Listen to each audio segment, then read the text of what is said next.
All right, welcome to the second session of our business growth workshop. In the first session, we've looked at the role of vision and strategy in scaling and growing your business. In this session, we are going to look at the role of finance and the need for financial readiness and how all of that could help you scale your business profitably, because it is possible for you to scale your business out of profit. This is very, very critical. You don't want a situation where by scaling your business you ended up introducing things that makes it difficult for the business to make profit. Because like we've said, as a business, it's a matter of survival. It's a matter of survival. You have to make profit. By all means, you have to try and make profit at all times. So it's critical for you to really put that into consideration, because a lot of businesses don't grow and they don't scale because many a times they lack the financial capacity to do so. Sometimes the cost of scaling your business, moving your business to the next phase, is even higher than what it took you to start the business when you did start. Of course, and it is to be expected. It is to be expected, because at this point you are going to be needing upgrades, either in terms of skill, human resource, or in terms of material, equipment, whatever it is, that you need to take the business to the next level. It's not going to be something small like you use in starting up the business. So now, what are the things you need to do to ensure that you position your business financially for it to be able to scale and grow over time? Number one is cash flow management, effective cash flow management. Now, cash flow is the lifeblood of every business and any business. Without proper management, even a profitable business can collapse, right? So it becomes therefore necessary for you to monitor your cash flow regularly. You want to keep track of the money coming into the business and the money going out of the business and the frequency of it. Then you also want to separate the business finances from your personal finance, because this, I think, is the mistake that a lot of entrepreneurs make. Of course, at the start there might be no difference, but as you are progressing as the business is growing, when the business broke even and the business is able to handle its own things, able to generate enough income, as an entrepreneur, it becomes necessary for you to separate your personal finances from the business finance. You need to start paying yourself salary and allow the business to maintain its own finance. Remember that we said that the business is supposed to be an entity of its own. You understand? It's supposed to be on its own. So it cannot be on its own when it doesn't have its own finances. Create an account for the business. Let the business have its own account, and let you yourself as the entrepreneur you need to separate yourself. Very, very important. Separate yourself from the business financially. Separate yourself from the business financially. Place yourself on salary. You understand? So this is very, very important, right? The next is to negotiate better payment terms. It's important that while you are growing your business, you work with suppliers and clients to improve your payment cycle, so that because sometimes you get supplies and in some ways you are not able to meet the financial demand for all the supplies that you need at a particular time. When it comes to negotiating terms of payment and all that, it is important that you negotiate a very, very favorable term for yourself. Don't go and negotiate a term that will end up stiffening you financially, stiffening the business financially, and putting you in a very, very difficult position. Don't go and negotiate a term that you will not be able to meet. So it is important for you to make sure that your terms of payment and everything is well negotiated. The next is to reduce unnecessary expenses. By all means, cut off and identify and cut off every wasteful expenses, every wasteful spending in your business. Look at the things you spend money on a daily basis, on a weekly basis, on a monthly basis, whether it is in form of subscription, it is in form of office equipment, whatever it is that the business has that you are spending money on. You need to sit down and ask yourself, how important, how critical, how necessary is this particular equipment, is this particular expenses, is this particular venture. If it is not so necessary, not so important, it is advisable for you to what? To cut it off, right? The same thing you do for yourself as part of financial literacy, as part of personal financial management, is the same thing you need to do for the business by eliminating every form of unnecessary expenses. Then lastly, deal with debt syndrome. Now, if there are people holding you money, it's important to make sure that you manage it very, very well and that you deal with it decisively. These people owing the business money is one of the things that can cripple you financially. There are a lot of businesses that are broke and bankrupt not because they don't have money, but because most of the money they have are in promissory note. Most of the money they have, they are in the hands of people. It's not in their hand. Any money that is not in your hand as a business is not your own until it gets into your hand. So you need to make sure that if you are dealing with a business where clients take loans or clients take debt, or you offer credit facility to your client, it's important to make sure that you manage that process effectively.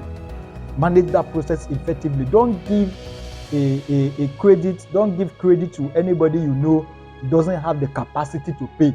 And if you are going to do so, do like the banks do. Make sure you have a back four plan. You have a plan, you have something in stake, you have something the person can give you. Maybe the person can supply you raw materials, or the person can supply you some equipment.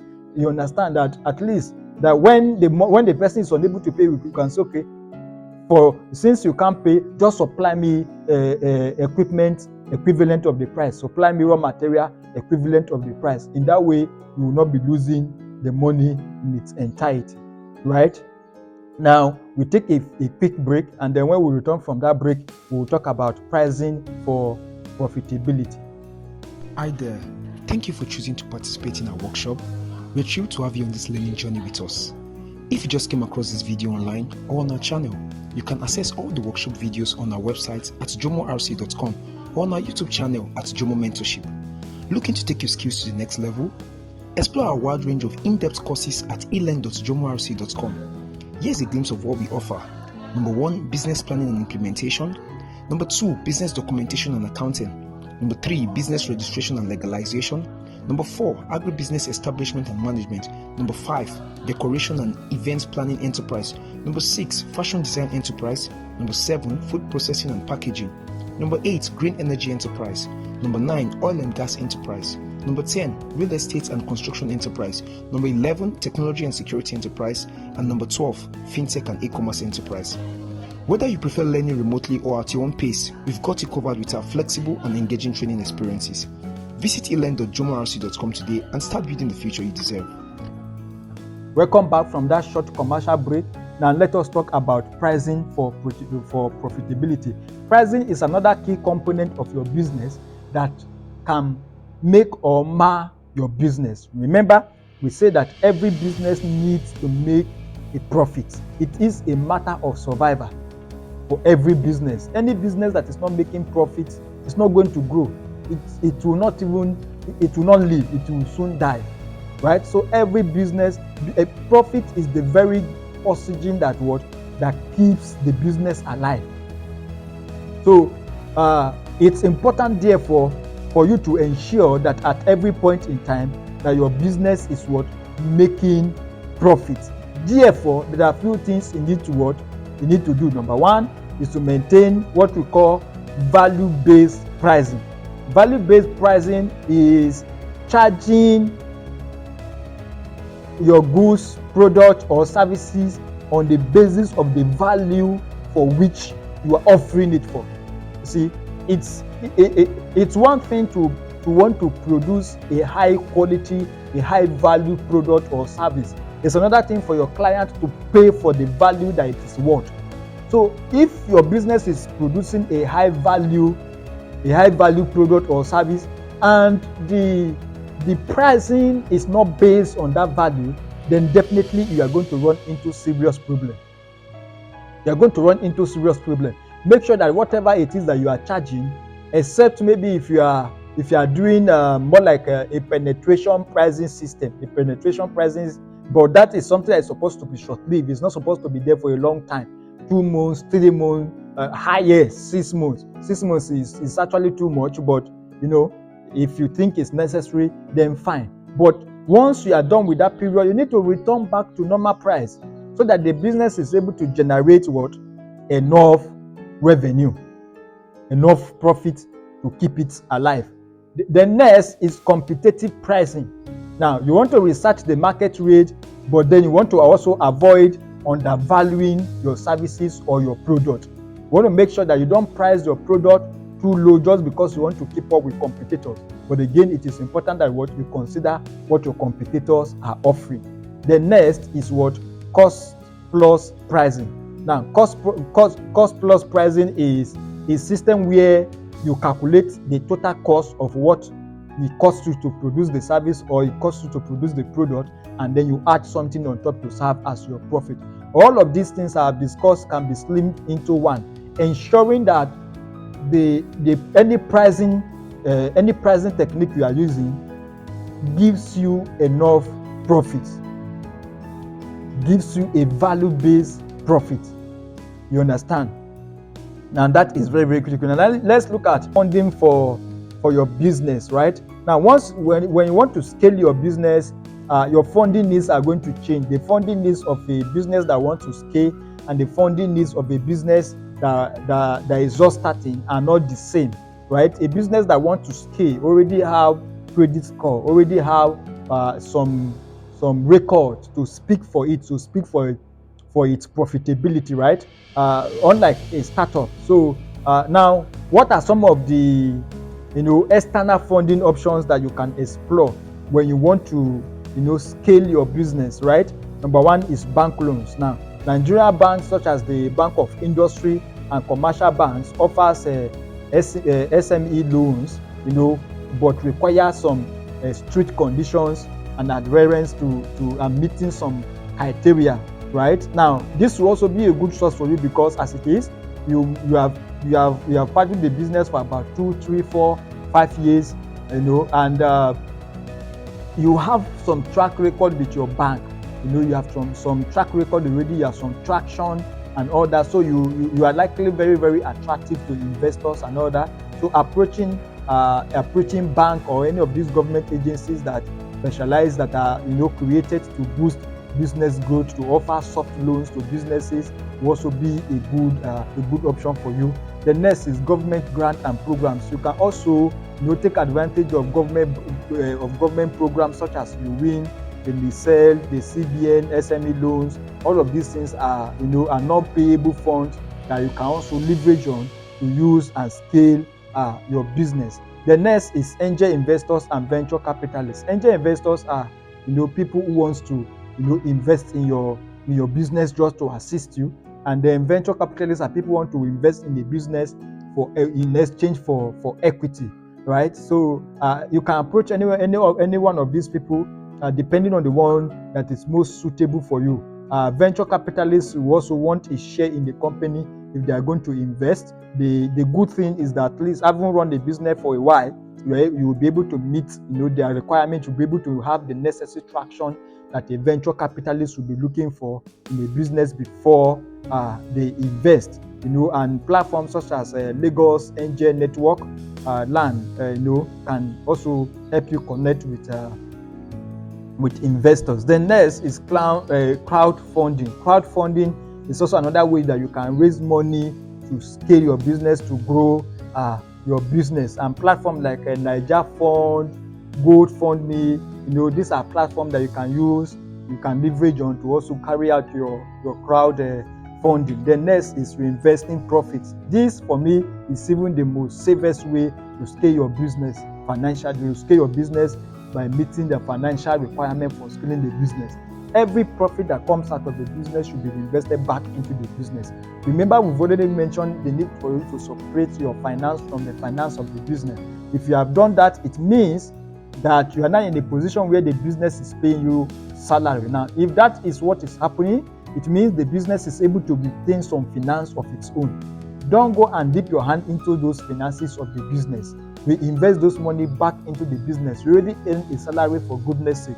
So be contented with what you earn from the business, and make sure that whatever sum of money that comes out from the business, that whatever profit the business make extra, goes directly back to the business. In that way, if you're able to do this within the first year, second year, 3 years, 4 years, or even 5 years, there is no way you don't have enough money to stay. And again, if you don't have enough money, at least you will have some funds on ground. It's not as if you're going to borrow everything that you now need to scale the business. You have something on ground. And it also shows to investors that you are serious. I'm meeting an investor and telling the investor, okay, I have 5 million, I'm looking for 10 million. The investor knows that you are serious. You understand?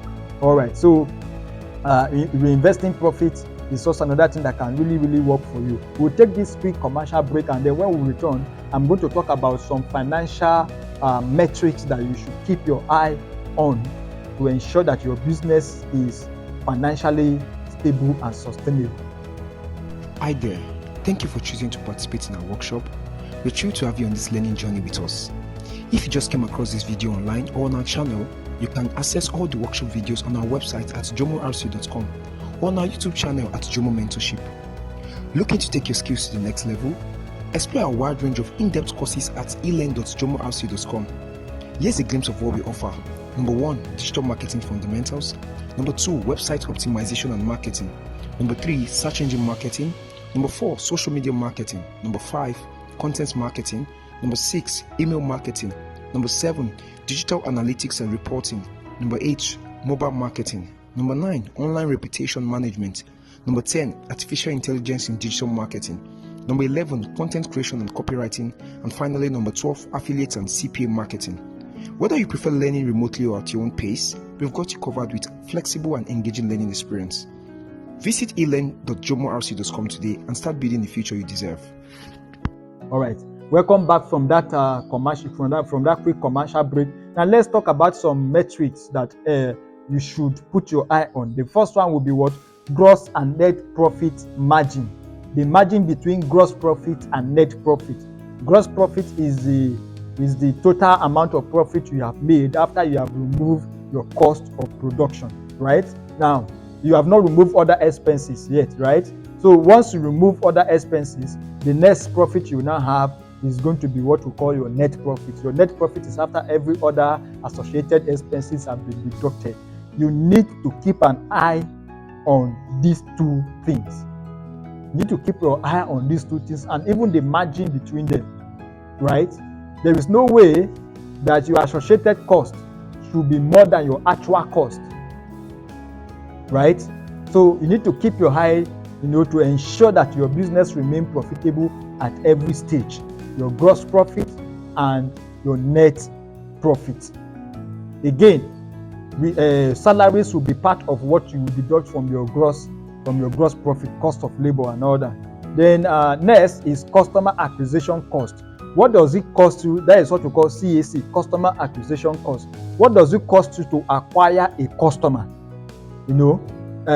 Understanding this helps you to develop an effective marketing budget. You understand? And also to consider, to use your tongue and count your teeth, to also consider, okay, how much are you actually spending to acquire customers and how much are those customers bringing in? How much are you making from those customers? So if you're able to calculate and say, okay, to acquire each customer, we are spending 2,000 naira. How much do we get from the customer? Remove cost of production, remove associated costs. By the time you do all these things, how much do you get from the customer? Then you know that whether you need to beat down, re-strategize, or maybe tweak your marketing a little bit so that the cost of acquiring a customer per head will drastically reduce to a variable minimum where it will not in the long term hurt the business. Then lastly is debt to equity ratio. You want to debt to equity ratio. You want to make sure that you maintain a good equity and that your debt, you avoid excessive debt that will cripple the business. Don't go and take up debts that will be more than the liability, that will be more than the equity of the business.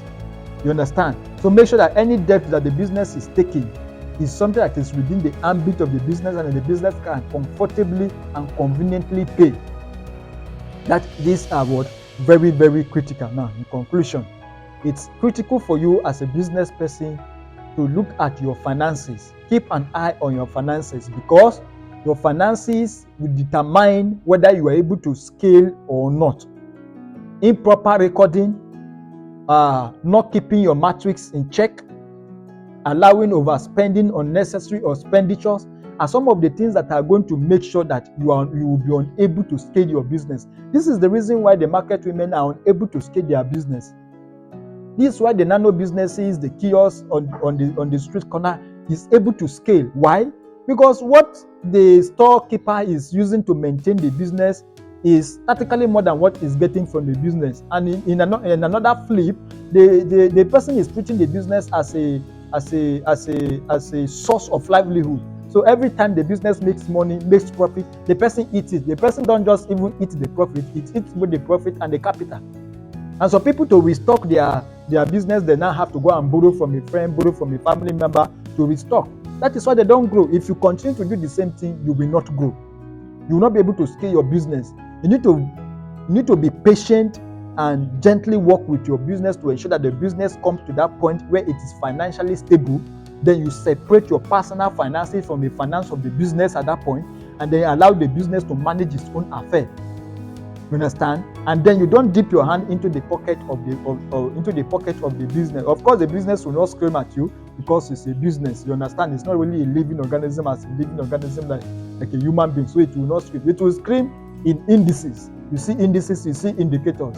But then it becomes very, very critical for you as the entrepreneur who truly want to build a legacy business, truly want to build a proper business, to put yourself in check, moderate your taste, and make sure that your personal life does not constitute a hindrance to the growth of your business.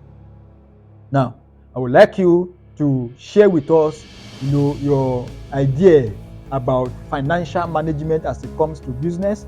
If you have a question, drop it in the comment section. Let us dialogue in the comment section. I'm sure that we can make the comment section as rich as, even more rich than the video itself. Thank you very much.